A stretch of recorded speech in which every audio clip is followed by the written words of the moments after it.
Hello, fellow UX pros. Welcome to the next section of the risk management intro for stormtroopers and UX professionals. This section, we talk about risk assessment. Now things start to become a bit interesting. Now, you remember we have this scenario starting with the Death Star approaching a star system. Now, we also know that for a hazard to become a hazardous situation, we need a so-called sequence of events. The sequence of events right now may not be too interesting, but if we talk about risk control later, you're going to really love it. So let's already define it very clearly so that we know what we're talking about and why. So we have this hazardous situation that a Death Star is in range of a planetary defense system. The sequence of events to get into this hazardous situation is, well, first the rebels need to detect the Death Star, then they have to activate the planetary defense system, and then the Death Star needs to get in range of this planetary defense system. They're usually more here to defend against pirates or shoot down the regular asteroid or something like that, but they're also pretty nasty if you're getting too close with a Death Star. So that's how you get into this hazardous situation. Now there are others. So hazardous situation, well, a rebel fleet gets close to the Death Star. Or totally remote and kind of unimaginable, but just to mention it, rebels could actually also just theoretically, know about the ventilation shaft which leads directly to the reactor core, but yeah, let's not go into that. That's so, yeah, weird.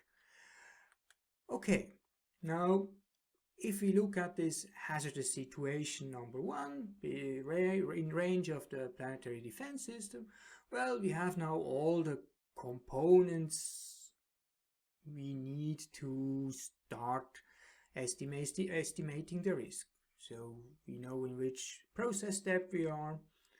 We have identified a hazard, the sequence of events leading to the hazardous situation, and we have the harm. Now we need to estimate this risk, because right now it's just, well, things can go wrong and it's terrible. That's not helping us setting priorities, that's not helping us finding the right level of mitigation, so we need to go deeper here and be more systematic in assessing this risk. So we have on one hand side, you remember, probabilities. So probability 1, well, that a hazardous situation actually occurs due to a sequence of events. That's by no means certain.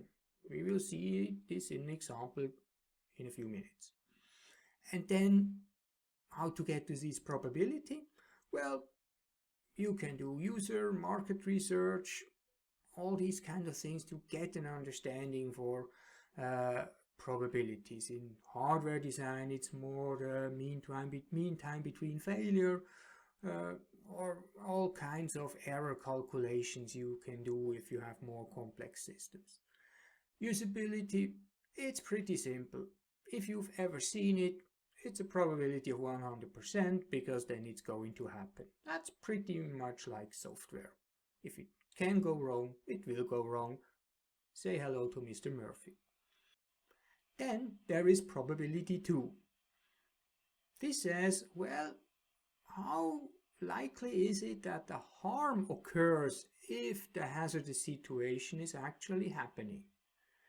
Now for medical devices, this is usually based on a medical opinion or based on some testing. The whole probability for the risk is then, well, basic math, just P1 times P2. No big deal here, even I can calculate this, if I use Excel. Okay, let's look at an example. So we have probability 1, Well, we take this as kind of 30%, based just on market data, on planetary defense systems. Well, of course, the Imperium has access to all these data because, well, they have their fingers everywhere. If you're not working for the Imperium, you don't have access to very precise numbers, then you usually do some contextual inquiry, user research, market research, all these kind of things. And then that gives you a rough idea where your probabilities are here. Probability 2, well, based on the accuracy of satellites and the fact that, well, a Death Star with a diameter of 150 kilometers is pretty easy to hit. Yeah, that's, well, high probability. So overall, we can say, well, the probability that in a single attack, planetary defense systems are going to hit the Death Star, 30%. Now, I have a friend and he has this sticker on his laptop, says, yeah, numbers. So what? That's exactly the point. So what does this mean? Do you need to put these numbers somehow into perspective?